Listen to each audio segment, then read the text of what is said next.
दोस्तों, एक देवर अपनी भाभी के साथ हलाला की रस्म करने वाला था।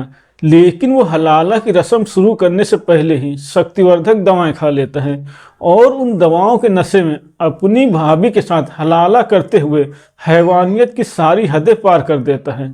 देवर हलाला करने में अपनी भाभी की हालत इतना खराब कर देता है कि जब सुबह होती है तो उसकी भाभी उठ नहीं पा रही थी। उसकी हालत देखकर उसके घर के सभी लोग हैरान और परेशान हो जाते हैं।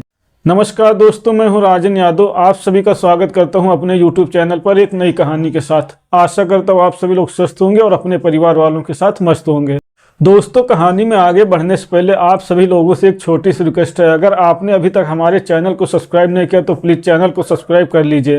दोस्तों, ये सच्ची कहानी उत्तर प्रदेश के कानपुर जिले की है। कानपुर जिले में एक परिवार रहता था। उस परिवार के मुखिया का नाम था मोहम्मद रिजवान। मोहम्मद रिजवान के परिवार में उनकी बीबी के अलावा 4 बेटियां थीं। उनकी बड़ी बेटी का नाम आफरीन था। सब कुछ अच्छे से चल रहा था। धीरे धीरे उनकी बड़ी बेटी आफरीन बड़ी होने लगती है, इसीलिए उनको अपनी बेटी की शादी की चिंता होने लगती है। इसी बात को लेकर वो अपने कई सारे रिश्तेदारों से, अपने कई सारे दोस्तों से बताते हैं कि मुझे अपनी बेटी की शादी करनी है। कोई अच्छा सा रिश्ता हो तो मुझको जरूर बताना। कुछ दिनों के बाद उनका एक रिश्तेदार उनके घर आता है और उनको एक लड़के के बारे में बताता है। वो बताता है कि एक लड़का कानपुर में ही है, तुम चाहो तो उसको देख लो। अपने दोस्त की बात मानकर मोहम्मद रिजवान साहब अगले दिन ही अपनी बीबी के साथ उस लड़के के घर जाते हैं और उस लड़के को देखते हैं। उस लड़के के घर में उसके अम्मी अब्बू के अलावा उसका एक छोटा भाई था।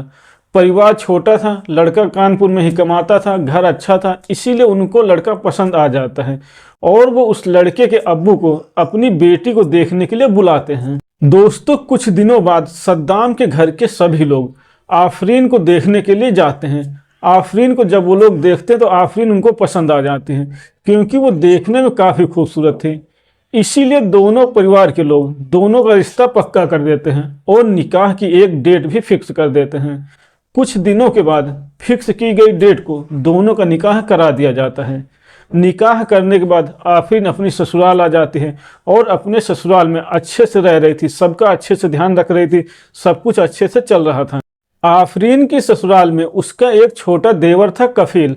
आफरीन उसका बहुत ध्यान रखती थी, इसीलिए कफील का भी अपनी भाभी की तरफ लगाव काफ़ी ज़्यादा हो गया था। सब कुछ अच्छे से चल रहा था, ऐसे सभी लोग घर में मिलजुल कर रह रहे थे। लेकिन कुछ दिनों बाद अचानक से सद्दाम की नौकरी छूट जाती है और वो घर में ही रहने लगता है।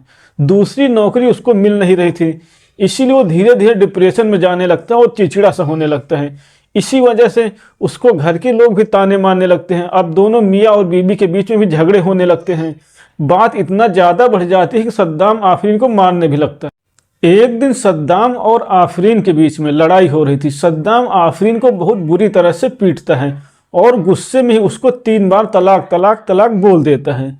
ये सुनने के बाद आफरीन रोने लगती हैं और सारी बात घर के सभी लोगों को बताती हैं। दोस्तों, अपने शौहर से तलाक तलाक सुनने के बाद आफरीन परेशान हो जाती है, इसीलिए वो अगले दिन ही अपने अब्बू को बुलाते हैं। उसके अब्बू आते हैं और सद्दाम के अब्बू भी होते हैं। सभी लोग जब दोनों का गुस्सा शांत हो जाता है तो दोनों से बातचीत करते हैं। जब दोनों का गुस्सा शांत हो जाता है, दोनों एक साथ रहने के लिए फिर से तैयार हो जाते हैं, तो घर के सभी लोग आफरीन का हलाला करवाने की बात करने लगते हैं। जब आफरीन हलाला करवाने के लिए तैयार हो जाती हैं तो सद्दाम के अब्बू एक मौलवी को बुलाते हैं और उससे सारी अपनी समस्या, सारी परेशानी बताते हैं। एक मौलवी आता है, उनकी बात सुनता है। उनकी बात सुनने के बाद वो बताते हैं कि अगर सद्दाम का कोई छोटा भाई हो तो उसी से उसका हलाला करवा दो, क्योंकि घर की बात घर में रहेगी, बाहर किसी को पता नहीं चलेगा तो कोई भी बेइज्जती और बदनामी भी नहीं होगी। लेकिन ये बात जब आफरीन को पता चलती है कि उसके देवर के साथ उसका हलाला होगा तो उसको बहुत गुस्सा आता है, क्योंकि वो अपने देवर को अपने भाई समझकर उसका ध्यान रख रही थी। लेकिन आफरीन मजबूर थी, वो कर भी क्या सकती थी, इसीलिए वो हाँ कर देती हैं। अब शाम को मौलाना जी आते हैं और आफरीन और कफील का निकाह करा देते हैं। निकाह होने के बाद कफील अपने दोस्तों के साथ बाहर घूमने चला जाता है, क्योंकि उसके देवर कफील की अभी शादी नहीं हुई थी। इसीलिए उसको समझ में नहीं आ रहा था कि वो अपनी भाभी का हलाला कैसे करे।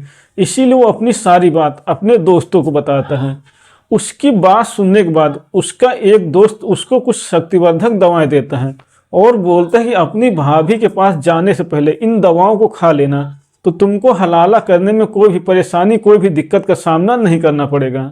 दोस्तों, अपने दोस्त की बात मानकर कफील उन शक्तिवर्धक दवाओं को लेकर अपने घर आ जाता है और जब रात हो जाती है, रात के लगभग 10 बज जाते हैं, उसकी भाभी उसके कमरे में बैठकर उसके आने का इंतजार कर रही थी। लेकिन वो अपने कमरे में जाने से पहले उन शक्तिवर्धक दवाओं को खा लेता है और अपने कमरे में जाता है। दोस्तों, अपने कमरे में जाने के बाद कफील अपनी भाभी के पास, जो अब उसकी पत्नी बन गई थी एक रात के लिए, उसके साथ बैठकर बातचीत करने लगता है और थोड़ी देर तक बातचीत करते करते उसके ऊपर उन दवाओं का असर होने लगता है। इसीलिए वो अपनी भाभी के साथ शारीरिक संबंध बनाने लगता है। थोड़ी देर तो वो शारीरिक संबंध आराम से बनाता है, लेकिन उसके बाद वो दवाओं के नशे में बहुत ही जोरदार तरीके से शारीरिक संबंध बनाने लगता है। जब थोड़ी देर तक वो बहुत ही जोरदार तरीके से, बहुत ही दर्दनाक तरीके से शारीरिक संबंध बनाता है, तो उसकी भाभी कुछ देर तक तो बर्दाश्त करती है, लेकिन उसके बाद वो उसका विरोध करने लगती है। लेकिन कफील दवाओं की नशे में उसकी एक भी नहीं सुनता और पूरी रात उसके साथ ऐसे ही शारीरिक संबंध बनाता रहता है। जब सुबह होती है तो उसकी भाभी ना ही सही से उठ पा रही थी, ना ही सही से चल पा रही। जैसे ही सुबह होती है वो अपनी भाभी को तलाक दे देता है। उससे तलाक लेने के बाद उसकी भाभी अपने अब्बू के साथ अपने मायके आ जाती हैं और वहाँ 4 महीने तक रहती हैं। 4 महीने का जब टाइम पूरा हो जाता है तो उसका निकाह उसके शौहर सद्दाम के साथ फिर से करा दिया जाता है। लेकिन आफरीन ने साफ मना कर दिया था, अब वो दोबारा किसी के साथ भी हलाला नहीं करेगी। दोबारा से निकाह हो जाने के बाद आफरीन और सद्दाम दोनों खुशी खुशी से अपने घर में कानपुर में ही रह रहे हैं। दोस्तों, कभी कभी जल्दबाजी में लिए गए फैसले हमारी जान के भी दुश्मन बन जाते हैं, इसीलिए जो भी फैसला लें सोच समझ कर लेना चाहिए। तो दोस्तों, ये थी आज की सच्ची कहानी। अगर आपको पसंद आई हो तो वीडियो को लाइक करें और चैनल को सब्सक्राइब करें।